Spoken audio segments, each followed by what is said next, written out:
Bienvenue pour cette nouvelle exploration fiscale. Aujourd'hui, on plonge dans un sujet assez pointu, mais vraiment essentiel en immobilier, Oui, la dispense de TVA de l'article 257 bis du Code général des impôts. On va s'appuyer sur un bulletin technique pour bien comprendre quand on peut éviter la TVA ou sa régularisation quand on vend un immeuble, surtout s'il est loué. absolument. C'est un mécanisme fondamental, parce que, en principe, la vente d'un immeuble neuf est taxée à la TVA, Classique. et celle d'un immeuble ancien, elle, peut déclencher une régularisation de la TVA que le vendeur avait déduite initialement. Ça peut coûter cher. Oui. Mais voilà, l'article 257 bis, il ouvre une porte pour échapper à ça. C'est une dispense. Mais attention, il y a des conditions, et elles sont assez strictes. D'accord. L'idée, c'est quoi alors, derrière cet article? Mais le principe, c'est d'assurer une sorte de neutralité fiscale. Quand une activité économique continue, même si le propriétaire change, on évite une taxation ou une régularisation à ce moment-là. Une neutralité si l'activité perdure. Intéressant. Alors, concrètement, comment il fonctionne ce 257 bis? Alors, il dispense de TVA et aussi de la régularisation de la TVA antérieurement déduite, la transmission de ce qu'on appelle une universalité de biens. Une universalité de biens, c'est-à-dire?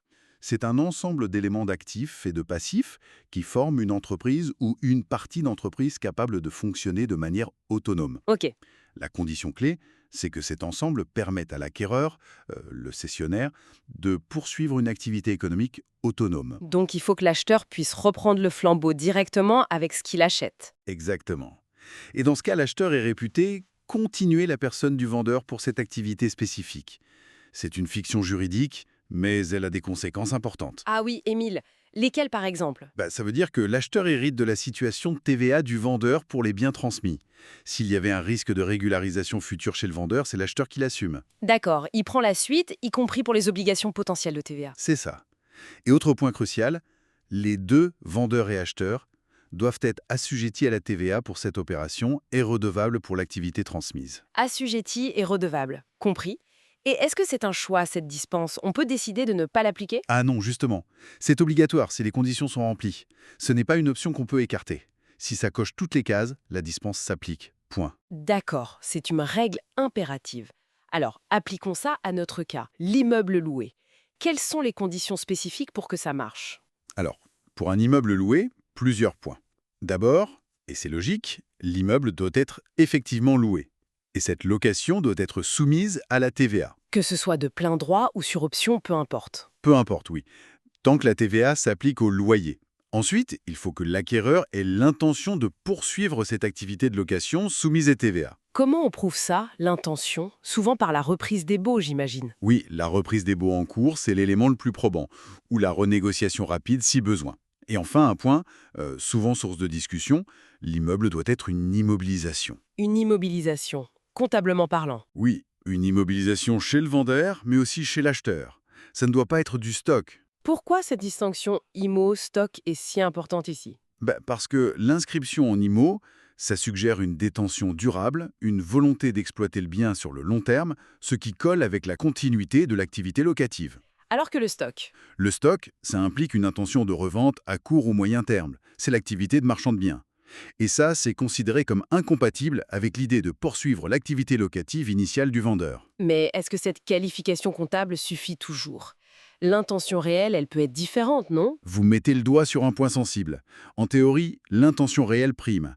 Si l'acheteur inscrit en IMO mais que tout son plan montre qu'il veut revendre dans 6 mois, L'administration pourrait contester. exactement. Elle pourrait dire que la réalité économique, c'est une opération d'achat-revente déguisée et refuser la dispense. La jurisprudence est assez constante là-dessus, même s'il y a eu quelques rares décisions un peu plus souples, mais anecdotiques. Donc la prudence, c'est vraiment immobilisation chez les deux. D'accord, très clair. Bon, alors, pour que ce soit bien concret, donnons des exemples.